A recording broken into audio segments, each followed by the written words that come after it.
se puedan tratar de manera puntual y no como generalizaciones al mercado que terminan en detrimento de la confianza, ¿no?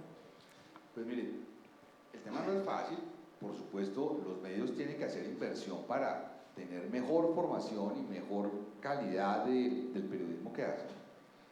Insisto, ahí el elemento que es esencial es que los que tenemos alguna clase de responsabilidad, y en particular en el sector privado, ayudemos a la formación económica, no solamente de los medios, sino de toda la ciudadanía.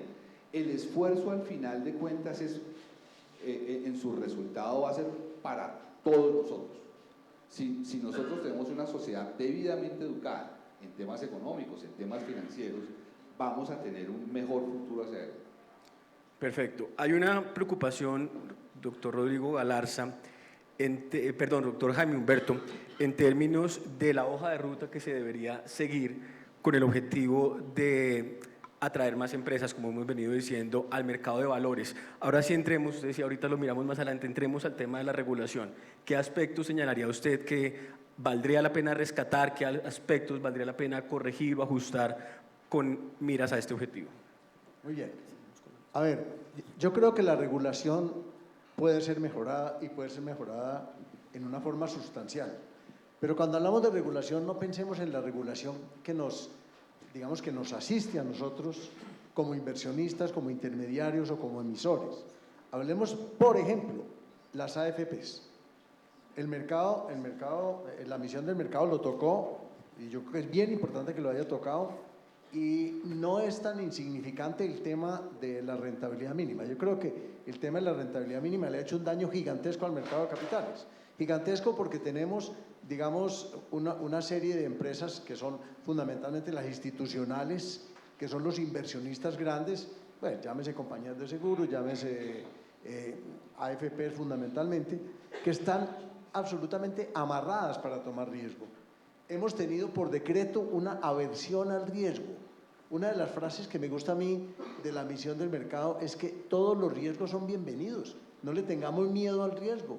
Lo que tenemos que hacer es ponderemos ese riesgo y cobrémoslo y paguemos por el riesgo de acuerdo con el nivel, digamos, de ocurrencia de ese mismo riesgo. Entonces, ahí digamos que hay un tema que yo creo que es importante. Indirectamente tenemos que mirar qué es lo que afecta al entorno y dentro de lo que afecta al entorno tenemos que cambiar. Yo creo que también hay una frase en la misión que a mí me llamó la atención y es que hay un esquema medio draconiano en las normas. Son reglas, límites y cupos y pare. No, yo creo que cuando tenemos que hablar de una administración y de una supervisión y una regulación basada en riesgos, se deben asumir todos los riesgos. Y yo creo que si ese esquema, digamos, de protección al inversionista, que yo digo que muchas veces la mejor protección al inversionista es dejarlo tener buena rentabilidad, y la buena rentabilidad también exige que haya malas rentabilidades ocasionalmente, de modo que uno tiene que estar preparado para eso, obviamente con limitaciones, no es un salto al vacío, tiene que hacerse, por ejemplo, me gustó mucho lo que hizo la presentación del Súper, hablando sobre la importancia de un gobierno corporativo serio, profesional, que nos dé tranquilidad a todos. Entonces, yo creo que ahí hay algo importante. Por ejemplo, el detrimento patrimonial. El detrimento patrimonial es una aberración. Tratando de proteger a unas entidades territoriales, tratando de protegerlas, les da una rentabilidad del 3 o del 4% al año. Por Dios, si eventualmente en la búsqueda y en el proceso, digamos, de buscar rentabilidades aceptables, habrá meses en que se pierda, no metamos a la cárcel al inversionista. Apoyémoslo porque sabemos que eso viene dentro de un proceso donde hay altibajos. Entonces yo creo que esa inversión variopinta, que es la que nosotros requerimos, cuidadosa, también es un tema que hoy tiene que digamos, derrumbarse esa barrera que hoy nos afecta. De modo que sí hay una cantidad de cosas que podemos mejorar. Ni hablemos del costo. Y no quiero entrar en el detalle del costo pequeño. Usted sabe lo que significa en Colombia hacer un aumento de capital. Un aumento de capital, vaya a la Cámara de Comercio a ver cuánto le cobra. Vaya, registre ese aumento de capital. Entonces, los back office que tenemos nosotros, todas esas cosas que son regulatorias, todas son en alguna forma barreras que no permiten, digamos, una fluidez del mercado normal. Y hay muchos más que fueron bien tratados en la misión. Yo creo que si nosotros de verdad miramos positivamente, con optimismo, las recomendaciones de la misión, yo sí estoy seguro de que este es otro mercado y para bien. Muchísimas gracias. Yo quisiera mencionar una frase que salió de esta intervención y es aversión al riesgo por decreto. Estoy seguro que nuestros estudiantes van a ir a sus cursos de micro a preguntarnos sobre eso y quisiera que profundizáramos en esa idea, como ustedes, si comparten esta apreciación y el alcance de esto. Primero Michelle y después Rodrigo. Sí, Julián, déjeme decir primero que estoy totalmente de acuerdo con lo que dice Jaime Humberto. Hay muchos aspectos. Si el desarrollo del mercado de capitales dependiera de una sola fórmula mágica, pues ya la hubiéramos implementado. Entonces hay muchos aspectos, pequeño, micro, que necesitan ser tratados de una manera integral, y creo que la misión hace un muy buen esfuerzo en darnos unas recomendaciones que están todas conectadas. Quisiera tocar dos puntos específicos relacionados con la normatividad. El primero tiene que ver con la estructura de emisión en el mercado colombiano. El mercado público de valores es un mercado que es aprovechado por empresas muy grandes, como lo mencionamos al principio, empresas que tienen grandes proyectos de inversión o grandes proyectos de crecimiento. No es la realidad del grueso de empresas del país, es decir, hay pocas empresas como el Grupo Argos que tienen necesidades de 1 o 2 billones, 800.000 millones de pesos de emisiones, ya sea en deuda o en acciones. Entonces, cuando nos preguntamos por qué el mercado de capitales no invita a más empresas, pues hay una realidad, y es que tal vez las barreras de entrar al mercado público son demasiado grandes para el grueso de empresas que son más pequeñas, que tienen unas necesidades más modestas, pero igualmente grandes. Estamos hablando de emisiones de 20.000, 30.000, 50.000 millones de pesos, que son cifras muy grandes, pero no son cifras que se vean usualmente en el mercado público de valores. Y la misión tiene una propuesta que es muy interesante, y es, bueno, tal vez no todas las empresas deben ir al mercado público de valores. Debemos desarrollar un mejor mercado, que es el mercado secundario, o el segundo mercado, o el mercado privado, que también es un mecanismo del mercado de capitales, pero no es el mecanismo de emisión de acciones para todo el público. Y esa emisión o ese mecanismo pues reduciría sustancialmente los costos para que esas empresas puedan ir a buscar su capital.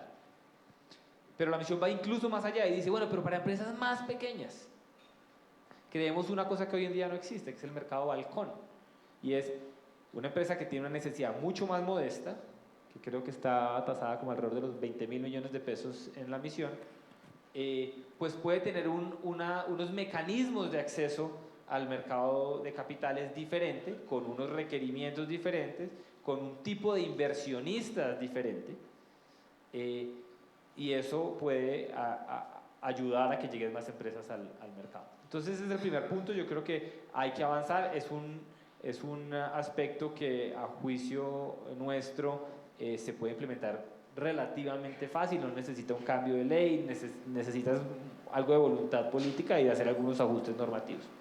Y el segundo tema que quisiera tocar brevemente, que Jaime Humberto también lo tocó, tiene que ver con los incentivos de los grandes inversionistas institucionales.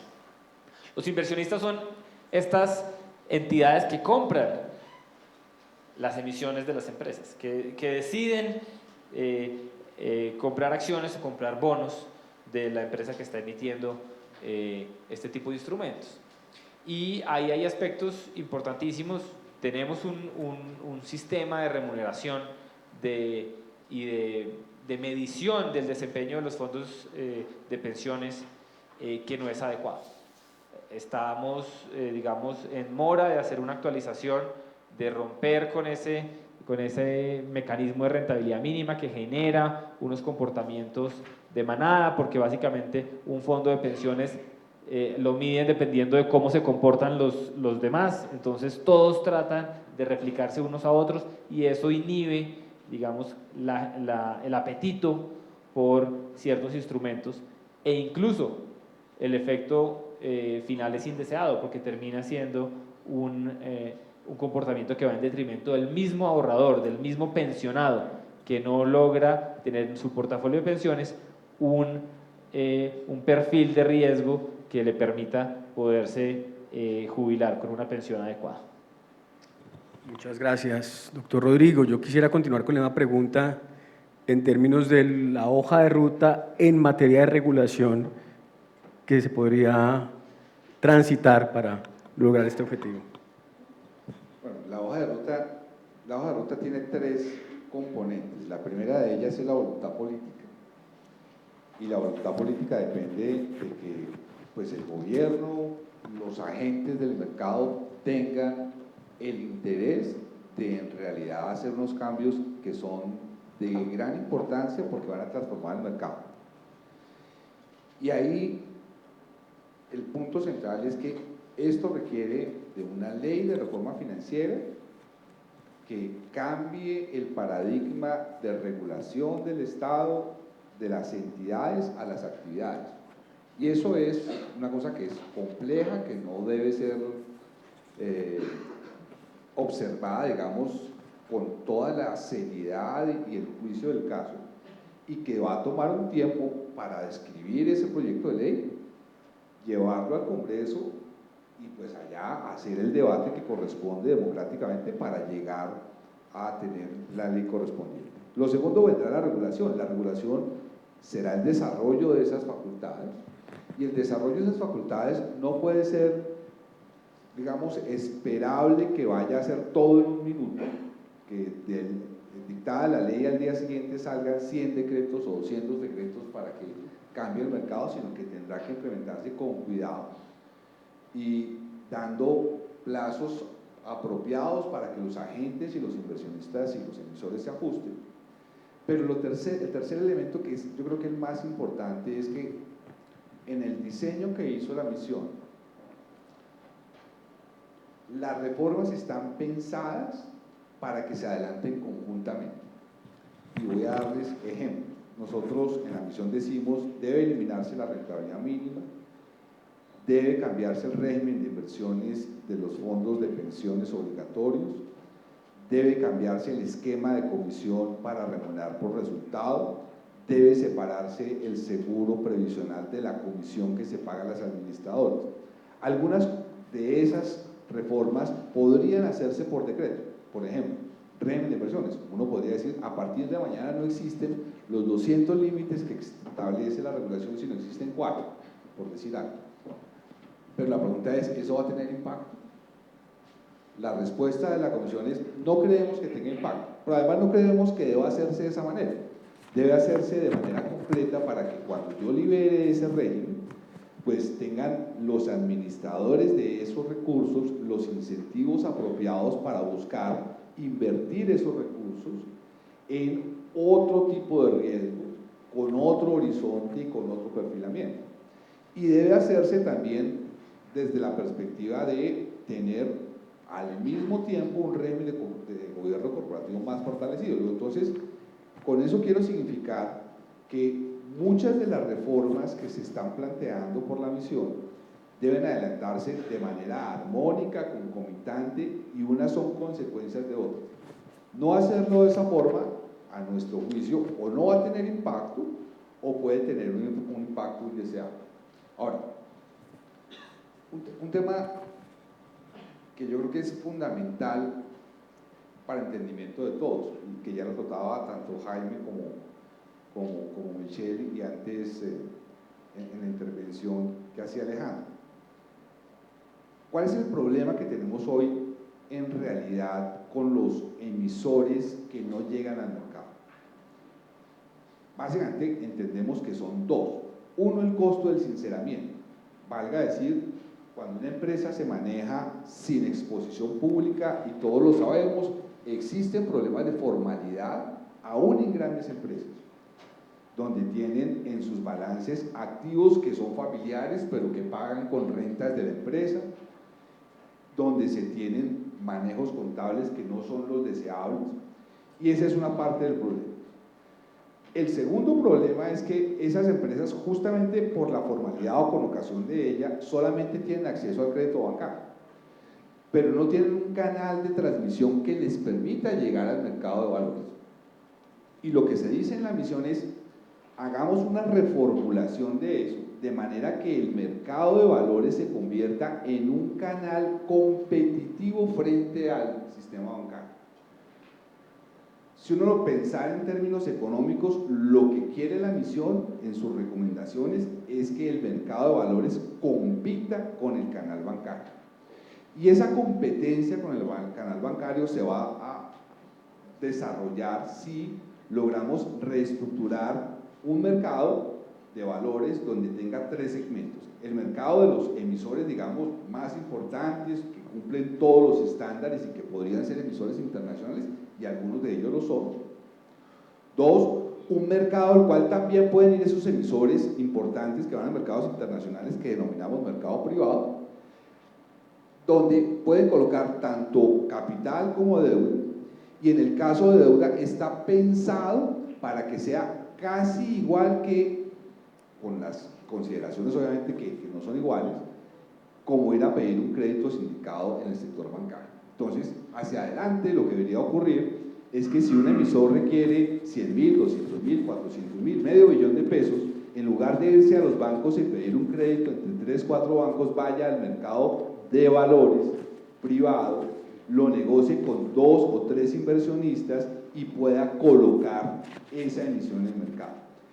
Y eso es fundamental por razones de competitividad, pero también porque eso va a permitirle a emisores que no están inscritos que encuentren la posibilidad de salir de la captura bancaria de esos créditos. Si lográsemos eso, es muy posible que hacia adelante esos emisores que ya tienen una exposición con un grupo limitado de inversionistas van a tener deseos, si quieren más liquidez, de ir al mercado público o de listarse con acciones en el mercado o privado o público. Y eso es trascendental. Y un comentario final. En el caso del Valcor, lo que decimos es, de nuevo, esas empresas, las pequeñas y medianas empresas que tienen necesidades de apalancarse en hasta 20.000 millones de pesos, eso en 9 no recuerdo cuánto es, también están atrapadas por el canal bancario, porque no tienen cómo salir al mercado público, por costos, por complejidad, por requisitos, etc. Lo que decimos acá es, de nuevo, démosle la oportunidad de tener un canal alternativo a través del cual puedan acceder y puedan tener una posibilidad adicional para apalancarse. Bueno, justamente sobre ese tema quiero que profundicemos, y es en términos de poder ver el mercado de valores también como una posibilidad de financiamiento de las empresas, y con una pregunta que me parece bien importante que está relacionada, y es que hay una cantidad de sectores donde el grueso de las firmas no están participando del mercado de valores. Entonces, ¿cómo hacer para poder llegar a estos sectores y que estas firmas que en este momento están al margen puedan, como decía, acceder a mecanismos de financiamiento desde el mercado de valores? Muy bien. Si uno mira, digamos, la estructura crediticia o pues, de deuda de los bancos, nosotros nos damos cuenta que los bancos son fundamentalmente corto plazo y soluciones a problemas, digamos, relativamente, digamos, de algo de capital de trabajo, etcétera, pero son más bien momentáneos. Pero para uno tener licencia de soñar, tiene que acudir al mercado de valores. Lo que hay que inculcarle a la gente es que sueñe, es que piense que este país hay que hacerlo más grande, que aquí no podemos seguir viviendo de 3 producticos de materias primas y se acabó el país. No, se nos va a acabar el petróleo y ¿qué vamos a hacer? Entonces es urgente que este mercado, digamos, lo desarrollemos. Pero no se trata de que el banco es competencia del mercado de capitales o viceversa. Se trata de que son complementarios y absolutamente complementarios. En Estados Unidos el 40% de la deuda está en bancos y el 60% acude al mercado de capitales. Todo el desarrollo económico de Estados Unidos está basado en el mercado de capitales. ¿Quién ha dicho que los bancos son pequeños allá? Son gigantescos. Porque lo que es muy importante es que cada vez que nosotros vamos a tomar una decisión, ya sea de regulación, de orientación del mercado, etcétera, pensemos en el mercado de capitales de Colombia. Si el mercado es grande, el país es grande económicamente. Si nosotros nos vamos con egoísmo, no vamos a desarrollar el país nunca. Hay que pensar en el mercado. ¿Qué es lo bueno para el mercado? Yo pensaba en estos días, tanto Rodrigo como yo estuvimos vinculados al mundo de las pensiones. Y yo recuerdo que recién entré yo a la empresa donde estuve en pensiones, me puse a leer la Ley 100 y buscaba cuáles son los motivos, qué motivó a la Ley 100, muchas cosas, pero una de las exposiciones de motivos era desarrollar el mercado de capitales. No era una condición sine qua non, no era una obligación, no quedó en la ley, pero como motivo estaba desarrollar el mercado de capitales. Yo me pregunto, ¿quién es el que más se beneficia del desarrollo del mercado de capitales? Pues el inversionista institucional. Ahí hay que hacer sacrificios. Y con esto lo que hago es invitar a los fondos de pensiones que hagan sacrificios en beneficio del mercado, porque claro que han hecho mucho en el sentido de que han estimulado el mercado, son jugadores importantes, pero cuando hablamos de inversionistas pequeños, no, ese no es para mí, AA, no, ese no es para mí, hay otros inversionistas que lo hagan. No, yo creo que ellos deben tener una misión también clara de colaborar con ese desarrollo de ese mercado, del cual ellos mismos se van a beneficiar el día de mañana. Entonces, yo creo que hay que hacer un alto en el camino, pensar que este mercado es una función de todos, incluyendo los bancos, porque los bancos también se van a beneficiar de una economía mayor. Entonces, entendamos que somos complementarios, que si desarrollamos el mercado, todos nos vamos a beneficiar. Y por el contrario, si no lo hacemos, todos nos vamos a perjudicar, sin lugar a dudas. De modo que yo soy optimista de que este alto en el camino, estas recomendaciones de la misión, que dan mucho más libertades, donde aquí hay campo para todos los jugadores, tanto en la parte de la oferta como la demanda. Yo creo que si aprovechamos este momento, podemos pensar que estamos empezando, digamos, ya a encontrar el camino que siempre hemos buscado y que no hemos encontrado para desarrollar el mercado. Muchísimas gracias. Bueno, usted decía, yo quisiera invitar a las firmas y al país a que sueñe con crecer, con unos números muy diferentes y unos productos muy diferentes a los que tenemos en este momento. Creo que coincide con una posición que usted señalaba al inicio, Michelle, y es cuando uno mira los planes de muchas empresas no están hechos con perspectiva de verdad de crecimiento, sino bastante conservadores, podríamos decirlo. Acá hay muchos empresarios viéndonos y mañana pues van a estar siguiendo esto. ¿Qué mensaje se le podría mandar a esta audiencia en términos de la importancia de sumarse a este esfuerzo, en términos de vincularse al mercado de capitales, y con un elemento que no sé si usted mismo, Michelle, o más adelante nos puedan comentar, Jaime Humberto y Rodrigo, de experiencias que tengamos de otros países que valga la pena traer a Colombia, donde haya habido esfuerzos de transformar el mercado de capitales que hayan sido exitosos, desde luego en casos comparables con el nuestro. Entonces, no sé qué mensaje le podríamos mandar a nuestros empresarios. Buena parte de la discusión en los últimos meses a raíz de la misión del mercado de capitales ha estado enfocada en modificar la relación costo-beneficio que tienen las empresas de entrar al mercado de capitales. Esa es básicamente la ecuación que hay que ajustar, porque hoy en día no están entrando.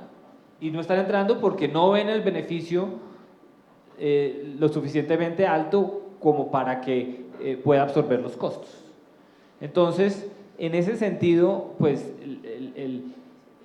por supuesto que el emisor debe poner de su parte y debe tratar de tener una contabilidad más transparente y debe tratar de formalizar sus negocios y debe tratar de pensar en grande y buscar planes de crecimiento a largo plazo. Pero la discusión, yo creo que teniendo todos esos aspectos claros, se convierte en una discusión, como ya lo mencionamos, de política pública para que esa relación costo-beneficio sea la adecuada. Como se nos está acabando el tiempo, yo quisiera no dejar pasar un tema que a mi juicio es bien importante. Es un tema que no se ha hablado mucho en las últimas semanas a raíz de los resultados de la misión del mercado de capitales, pero que a mi juicio es la reforma más importante que puede llegar a afectar de manera positiva o de manera muy negativa el mercado de capitales, y es la reforma pensional. La misión del mercado de capitales, digamos, no se mete con el tema del esquema o de los regímenes pensionales en Colombia, pero estamos a muy pocos meses, según anuncios del gobierno, de embarcarnos en una discusión pública sobre cuál es el sistema pensional que queremos tener en este país. Y hay reformas, o hay propuestas más bien, que que de ser implementadas tendrían un impacto supremamente negativo en el mercado de capitales. Esperamos que esas propuestas no tengan eco ni en el Congreso ni en las autoridades estatales, pero ese riesgo no se puede minimizar y hay que tenerlo muy presente. Propuestas del estilo de marchitemos los fondos privados de pensiones o démosle un rol más activo al régimen de prima media, que es un régimen que no invierte en el mercado de capitales. Todos los recaudos que se hacen en el régimen de prima media terminan en el Tesoro Nacional invertidos en cuentas en el Banco de la República, y eso sería tremendamente complejo, y todas estas reformas que Rodrigo y los demás comisionados de la misión tuvieron a buen acierto de exponer en un papel, pues tendríamos que botarlas a la basura, porque no tendríamos mercado de capitales para poderlas implementar. Rodrigo, hay varios temas en el tintero, entonces el que usted prefiera. Estábamos hablando bueno, tenemos este tema de los fondos de pensiones, estábamos hablando de experiencias cercanas y de cómo invitar a sectores que no participan en el mercado de valores también a entrar. Dos comentarios. El primero de ellos, hablábamos del gobierno corporativo, de las empresas, de las entidades vigiladas, de los inversionistas, pero hay un tema que no hemos tocado de manera explícita, pero es fundamental. Es necesario profesionalizar la gerencia de las empresas. Es necesario profesionalizar a los propietarios de las empresas. Un país que no invierte de nuevo en educación para tener mejores equipos profesionales en las empresas, que estén en la permanente búsqueda de oportunidades de mejor financiación para mejorar su estructura de capital para el crecimiento, son un verdadero desperdicio.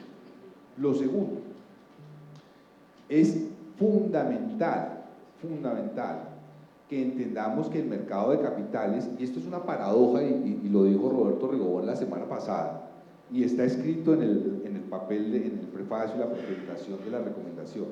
Es una paradoja que cuando nosotros hablemos de reforma a los mercados financieros estemos diciendo simultáneamente esta es la reforma de mayor impacto social que puede haber en los próximos 10 años en la economía colombiana si lo hacemos bien. ¿Por qué razón? Porque es que el sistema financiero lo que hace es transmitir el bienestar, punto. Los que trabajan como presidentes de entidades vigiladas lo que hacen es prestar servicios bajo una licencia estatal, y lo hacen en función de satisfacer las necesidades económicas de la población. Si nosotros hacemos bien este trabajo, esto va a generar bienestar. Luego, entendamos todos que cuando hablamos de mercado de capital no estamos hablando aquí de cosas esotéricas, sino, por eso decía yo al comienzo de mi intervención, estamos hablando de emprendimiento, de empresas y de empleo. Si tenemos mercados de capitales que crezcan vigorosamente, que sean sólidos, que estén bien regulados, que estén bien supervisados, vamos a tener oportunidades, las familias, los empleados, las personas, nuestros hijos, para que esta economía se desarrolle en todo su potencial. Y un segundo comentario que creo que es también relevante en línea con lo que decía Michelle. En la misión nosotros, claro que consideramos explícitamente el tema de la importancia de los fondos de pensiones y del régimen de ahorro individual. Tan lo consideramos explícitamente que nos referimos a perfeccionar los mecanismos de perfeccionamiento del sistema privado de administración de esos recursos. Ahora, no creemos que responsablemente, ni el gobierno, no creemos que lo vaya a hacer, ni aún voces, digamos, en el Congreso muy interesantes, estén dispuestos a acabar con el ahorro privado más importante que tiene la economía colombiana. Hacerlo sería tanto como pues suicidar, ¿sí? Porque igualmente, se quiera o no, si llegaran a implementarse una de estas alternativas locas que algunos plantean, pues lo que sucedería es que las pensiones se siguen causando y alguien tendrá que pagarlas. Y como no habrá con qué pagarlas, pues sencillamente los vamos a quedar sin pensiones. Luego, entonces yo no creo que sea una alternativa sensata que nadie considere. Por eso, volviendo a lo que decía, claro que nosotros nos pronunciamos sobre la importancia de los fondos de pensiones, sobre la importancia de mantener el régimen de ahorro individual, pero sobre todo de mecanismos orientados a hacer que ese ahorro sea cada vez más productivo, mejor administrado y más rentable en beneficio de todos nosotros. Muchas gracias. Muchísimas gracias. Por acá me estaban pidiendo la palabra para un último comentario. Sí, quiero hacer un comentario, no lo quiero dejar pasar desapercibido porque de golpe no tenemos esa conciencia clara. El mercado de Colombia, grosso modo, se divide más o menos en 3 partes. Un 30% inversionistas de afuera, un 30% institucionales y un 30% el resto. O sea, retail, personas de a pie, etc. Más o menos. Puede ser un poco más, un poco menos, además es dinámico y varía. Ese 30% internacional es al mejor postor del mundo. Del mundo. Esos señores que invierten internacionalmente, esa plata la tienen destinada al país que mejor le ofrezca rentabilidades, seguridades, en fin, tolerancia al riesgo, muchos otros detalles que hay que pensar. El mundo hoy está interrelacionado, no somos una isla. Hoy tenemos que pensar que hay que atraer esos inversionistas, por un punto. Pero también hay otro tema, y es lo contrario. Tenemos que abrirnos también a que el gobierno permita inversión extranjera, pero desde aquí. Si ustedes van a los lobbies de los hoteles importantes en Bogotá, eso está lleno de unos señores vestidos de negro con un maletín negro vendiendo inversiones para afuera, inversiones que no quedan ni rastro, no hay ninguna seguridad en esas inversiones, el gobierno lo sabe y todavía en materia de regulación tenemos restricciones importantes para atraer nuestros inversionistas y que también puedan invertir ahí.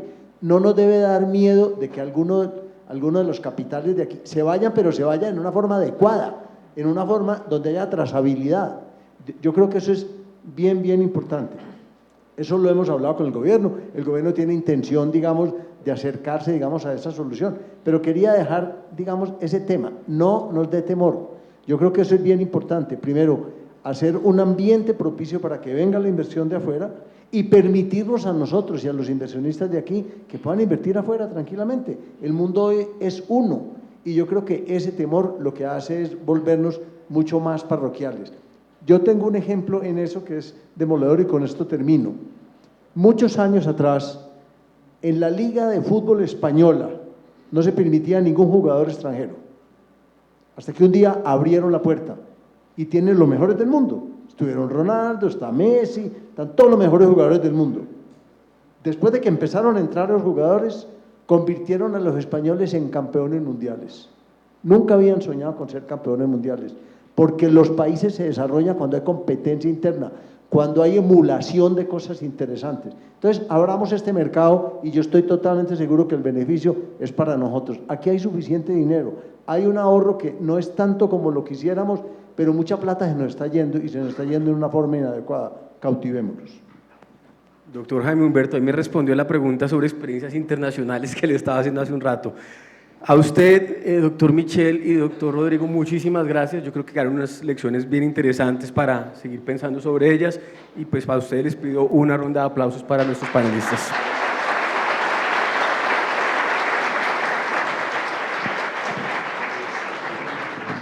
El libro La Bolsa en Colombia muestra el ADN de las firmas comisionistas de bolsa más representativas del país y de algunos de los grandes emisores del mercado local. Saber cómo nacieron las comisionistas, cuál ha sido su evolución y los planes y retos que tienen para el futuro en un solo texto es un ejercicio muy interesante para conocer el ayer, el hoy y el mañana de este sector económico. Cada uno de los capítulos de este libro narra la historia de una empresa que forma parte de la industria nacional en el sector financiero e industrial, que vale la pena decirlo, es uno de los jalonadores del crecimiento económico nacional. Emisores como Corfi Colombiana, Conconcreto, Ecopetrol, Grupo Argos.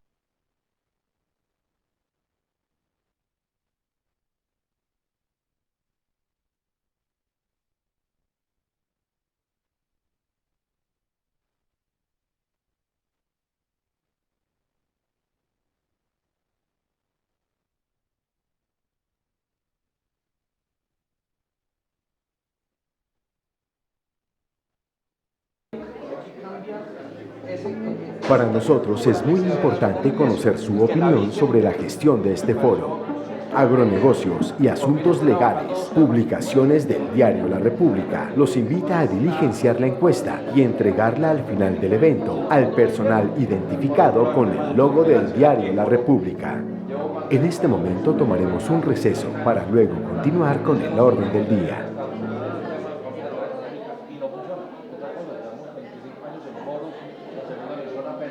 No pasa nada, pero veo buena disposición en este gobierno para que se lleve a cabo. Los felicito y muchas gracias. Muchas gracias. Digo, profesor, no tenía yo conocimiento de que está trayendo.